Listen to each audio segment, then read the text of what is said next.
Alright, guys, welcome back to another episode about truths at the top of the leaderboard there. And why you shouldn't compare to a lot of people on there. Or, well, today's topic in episode 4, we're going to talk about game sharing. It's a little more of a controversial, not oft talked about subject here. And, I'm not telling you should do this, but um, it is a significant advantage to some of those people at the top of that board there. Other people that, I don't know, just in general, that you might be trying to compete against if that was a thing you're going for as a leaderboard positioning. But, okay, so we're going to talk about both physical and digital. So, as you may know, with all of the fast plats and stuff nowadays, yes, they are kind of cheap, but they do add up expense wise. And one of the things some people do is they share accounts that have a bunch of bought games on them, or yeah, essentially that. And so then they get to play them for a fraction of the cost or free. Some of them do rent the games out for a slightly discounted fee, and then some of them also just kind of swap and or just purely borrow them from people. Um, but then it also allows like some of the people that I know people have rented from or that they rent out games have like odd accounts that are hard to get, like Korean accounts and things. And we'll talk about stacks in another episode, but like these weird accounts that you just need, like they're just hard to obtain, much harder to obtain.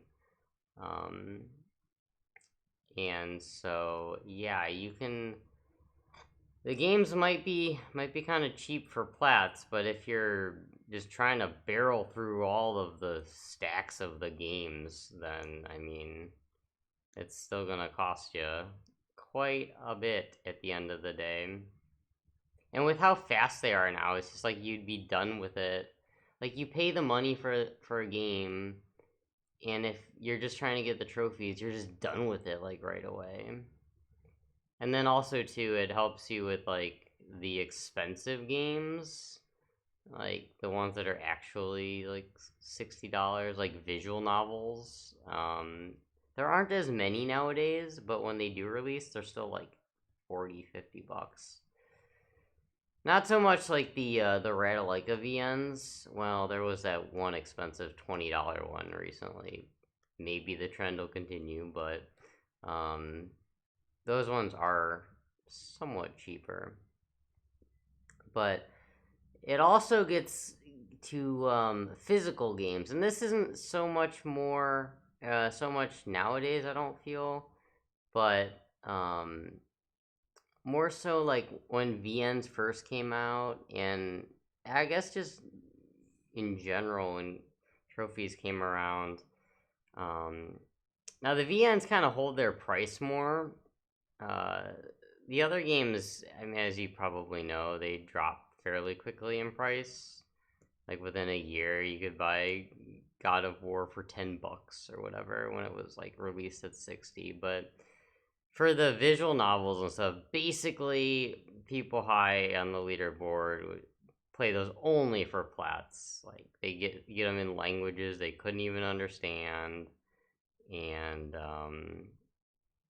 just skip through them and all this. So essentially, it's like paying $60 for a platinum.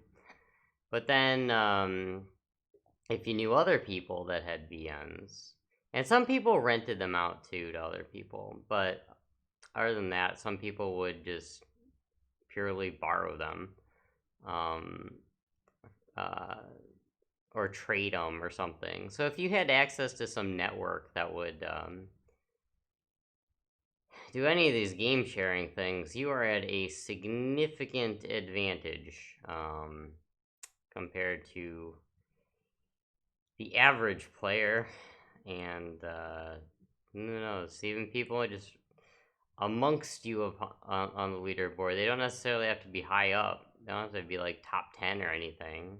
I mean, if they're doing it and spamming all these games and stuff, and it's not even costing them that much money. So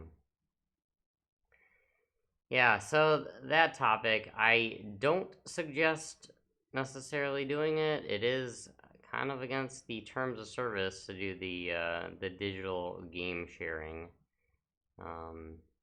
So it's also kind of risky ish. You could have like your game stolen if your account stolen if you're I'm not talking about like giving out your main account here, but the one that you have your games on if you lent it out or something.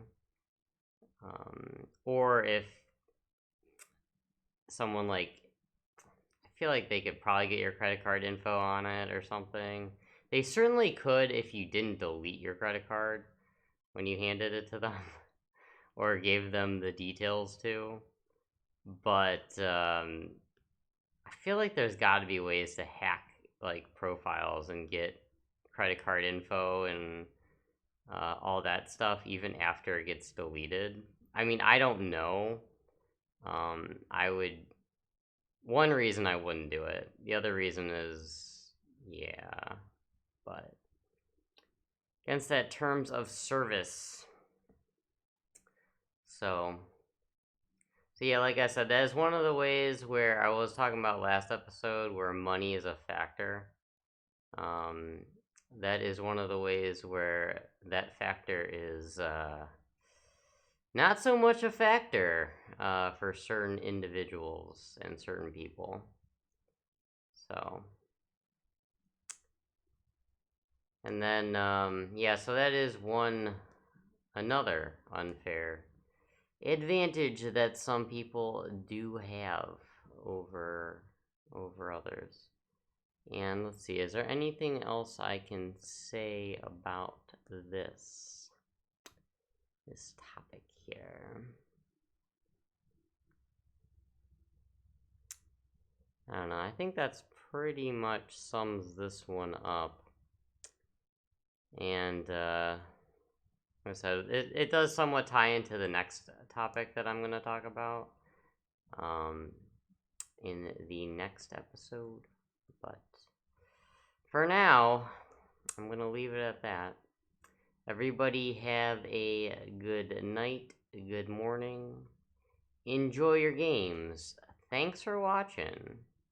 And hopefully I will see you guys again next time. Goodbye, everybody.